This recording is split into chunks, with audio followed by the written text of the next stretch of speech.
Assalamualaikum warahmatullahi wabarakatuh.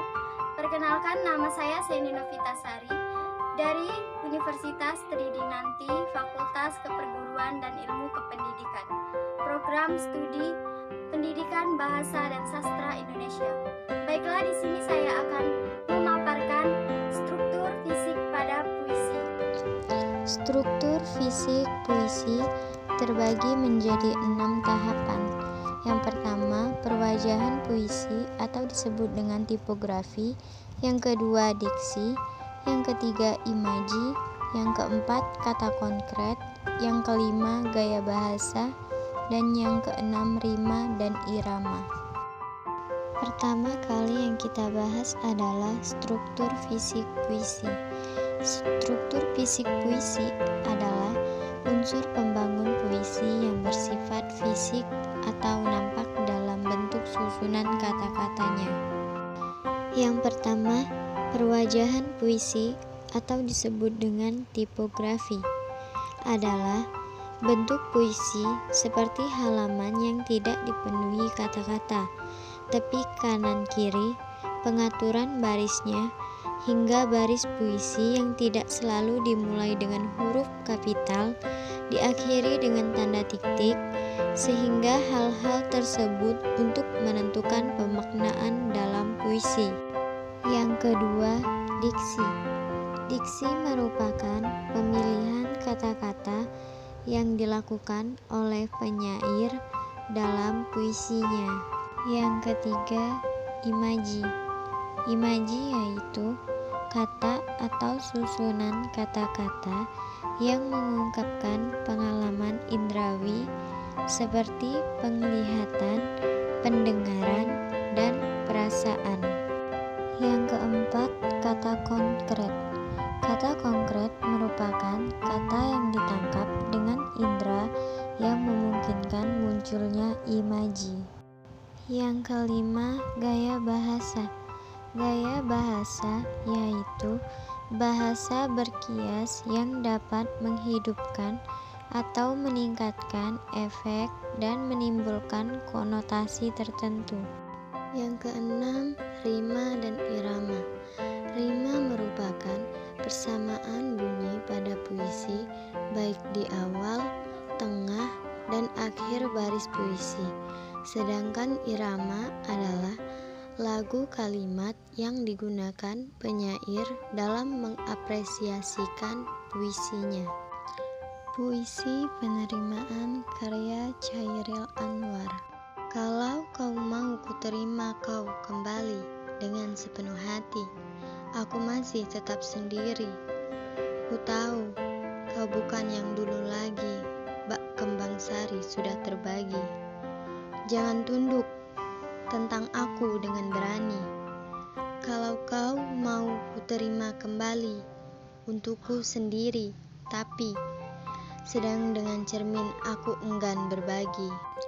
Analisis struktur puisi penerimaan karya Chairil Anwar. Yang pertama, perwajahan puisi atau disebut dengan tipografi.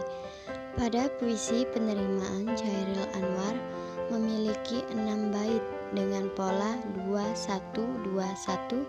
Pada puisi penerimaan, setiap awal kalimat menggunakan huruf kapital dan tidak diakhiri dengan tanda baca titik, serta hanya menggunakan tanda baca seru. Pada larik, jangan tunduk tentang aku dengan berani. Yang kedua, diksi.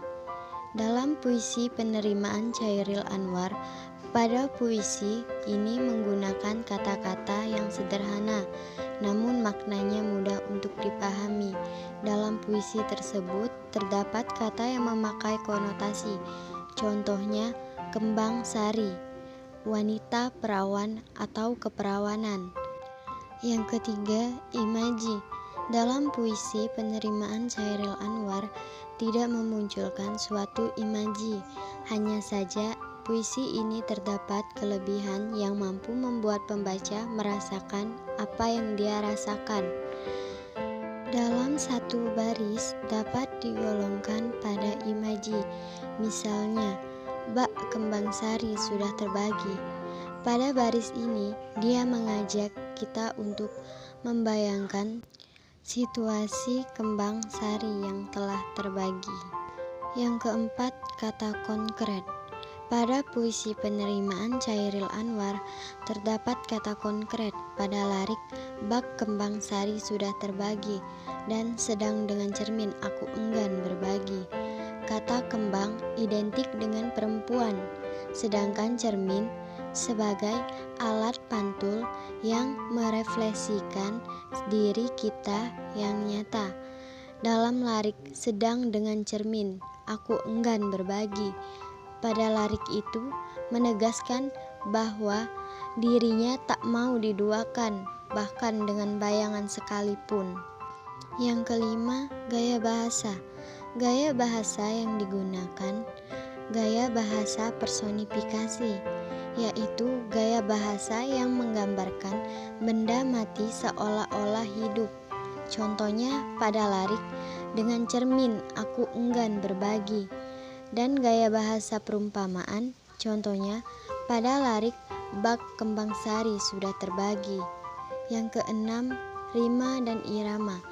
Pada puisi penerimaan Chairil Anwar memiliki rima yang sama karena seluruh baris pada puisi berakhir dengan huruf I dari awal hingga akhir.